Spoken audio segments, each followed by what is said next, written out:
Bonjour à tous, vous souhaitez analyser les performances de votre site web, décrypter le trafic. Google Analytics est l'outil idéal. Disponible gratuitement, il va vous fournir des indicateurs de performance qui vont vous permettre d'analyser la façon dont vous pourriez améliorer votre site internet. Des solutions existent pour intégrer une version succincte mais bien souvent suffisante sur les tableaux de bord WordPress. Par exemple, l'extension Google Analytics Dashboard, extension gratuite qui va vous fournir les indicateurs clés. Le nombre de visites par jour, la durée moyenne des visites. L'outil va vous simplifier l'intégration du code de suivi qui fait la liaison et assure la remontée de statistiques depuis votre site internet, mais vous aurez toujours la possibilité d'accéder à l'interface plus complète de Google Analytics.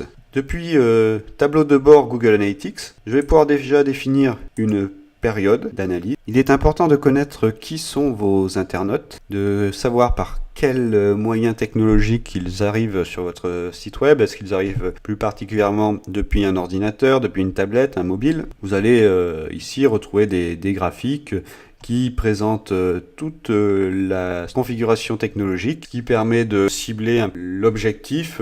Donc essentiel d'avoir une version mobile adapté. Volume de transfert, je retrouve les canaux qui permettent d'arriver jusqu'à mon site web. Donc on a le trafic référent, c'est-à-dire tous les sites annexes qui m'apportent du backlink, des liens retour. La partie sociale, organique. Organique, c'est tout le travail de moteur de recherche. Donc c'est aussi une façon d'analyser la performance de ces campagnes publicitaires. Alors on va définir aussi si les visiteurs sont des nouveaux visiteurs, donc on est sur New Visitor, ou des visiteurs qui reviennent. Une portion à 50-50 est une bonne chose, autant de nouveaux visiteurs que de personnes qui sont donc intéressées par le contenu et qui reviennent. Il vous est possible de connaître la liste des erreurs 404, donc toutes les pages qui tombent en impasse lors d'un accès internaute, donc c'est le fameux page not found. Vous pouvez connaître les pages les plus vues et en tirer les conclusions nécessaires, peut-être sur la ligne éditoriale, le type de contenu qui est attendu par les visiteurs. Pour encore un peu plus cibler vos internautes, une petite carte qui va représenter les lieux de visite du site web. Est-ce que vos internautes viennent de France, de quel pays? Ici, j'ai un taux de rebond de 86,71%.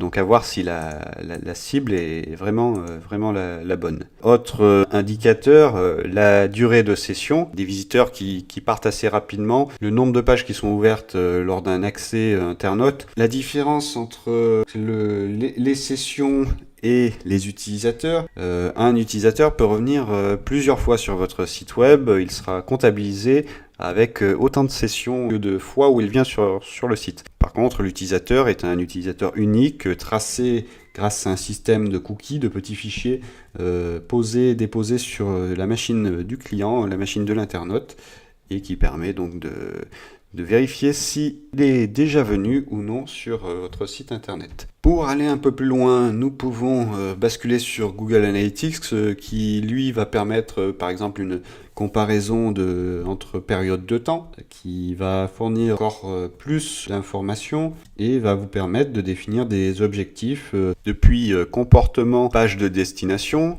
Vous trouvez les pages d'entrée sur votre site internet. Depuis page de sortie, vous allez pouvoir définir par exemple si une sortie est positive, par exemple si on est sur un formulaire de contact, que l'internaute sorte après avoir effectué sa demande de contact, ça paraît tout à fait naturel. Depuis acquisition requête, vous retrouvez la liste des expressions, des termes clés qui ont été utilisés pour trouver votre site web.